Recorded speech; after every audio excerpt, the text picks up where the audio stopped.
BJP नेता मिथिलेश तिवारी ने RJD और कांग्रेस पर हमला बोला है। उन्होंने कहा कि बिहार की जनता ने लोकसभा चुनाव में आरजेडी को 4 सीटों पर जीत दिलाई है और ये लोग इसी पर इतरा रहे हैं, लेकिन किसी को कंधा देने के लिए 4 लोग ही होते हैं, इसलिए आरजेडी नेताओं को ज्यादा इतराने की जरूरत नहीं है। तिवारी ने कहा कि आरजेडी के नेता इतना इतरा रहे हैं कि लगता है कि उन्होंने पूरा मैदान ही मार लिया है। वहीं उन्होंने दावा किया कि अगली बार बक्सर से बीजेपी ही चुनाव जीतेगी। एनर्जी ड्रिंक की जरूरत ही नहीं है। एनर्जी ड्रिंक उनको लेना पड़ता है जिनके अंदर एनर्जी नहीं होती। हमारे पास एनर्जी भरपूर है। हम कभी एक चुनाव हारते हैं तो दूसरे चुनाव के लिए कमर कस के खड़े होने वाले लोग हैं। जब बक्सर में हम लोग लोकसभा हारे हैं और जितनी बड़ी बड़ी बात यहाँ का विपक्ष करता था और कई प्रकार के षड्यंत्र करने के बावजूद हमारा यहाँ कोई एमएलए नहीं था। हम लोगों के खिलाफ वातावरण गंदा बनाया गया। हम लोगों के इस शाहाबाद को पॉल्यूटेड किया गया कुछ निर्दलीय उम्मीदवारों के द्वारा, और उसके बाद भी हम लोग बहुत ही कम अंतर से हारे।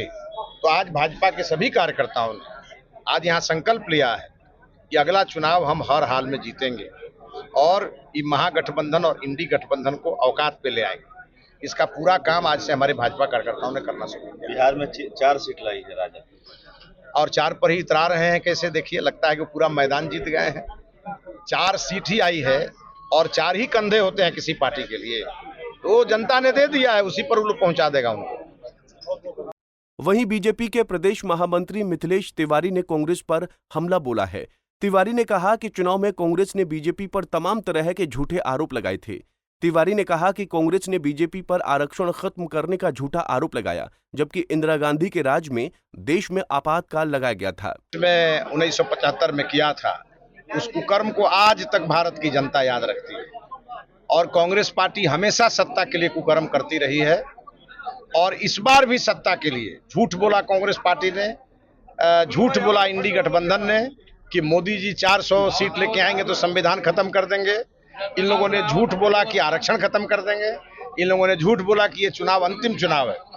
ये हमेशा राजनीति में झूठ के सहारे बढ़ते रहे हैं और मोदी जी और भारतीय जनता पार्टी अपने सुकर्मों के कारण बढ़ती रही।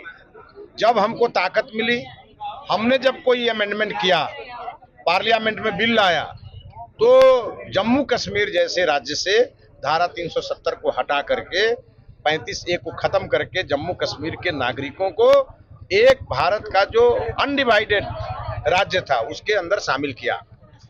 एक देश में 2 निशान, 2 प्रधान, 2 विधान को खत्म कर दिया और जम्मू कश्मीर को पूर्णतः राज्य का दर्जा दे दिया। ये हमारा पुण्य है और कांग्रेस का पाप है जो 1975 में 25 जून को और मध्य रात्रि में इंदिरा गांधी ने किया, जिसमें से 1,40,000 लोगों को जेल में ठूस दिया गया, जिसमें मीसा जैसे कानून के अंदर जो शरीफ लोग थे, जो लोग सामाजिक लोग थे, जो लोग बुलंद आवाज उठाते थे, उनको बंद कर दिया गया और साथ ही साथ हमारे जितने भी प्रेस और मीडिया उनके ऊपर पाबंदी लगा दी गई और 42वां संशोधन करके पार्लियामेंट में 1 MP को अधिकार, विधानसभा में 1 MLA को अधिकार।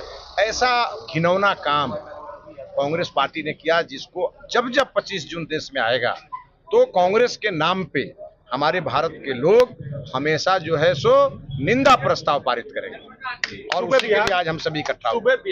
मिथिलेश तिवारी ने अपनी हार का खुन्नस आरजेडी पर निकाल रहे हैं। तिवारी को बक्सर की जनता आज भी बाहरी नेता मानती है, इसीलिए बीजेपी को बक्सर के किसी स्थानीय नेता को अगले चुनाव के लिए तैयार करना चाहिए। पंजाब केसरी टीवी के लिए बक्सर से संजय उपाध्याय की रिपोर्ट। हमसे जुड़े रहने के लिए हमारे YouTube चैनल को सब्सक्राइब करें और नई वीडियो की नोटिफिकेशन के लिए बेल आइकॉन को दबाएं। अगर आप ये वीडियो Facebook पर देख रहे हैं तो लाइक जरूर करें और ज्यादा से ज्यादा शेयर करें। धन्यवाद।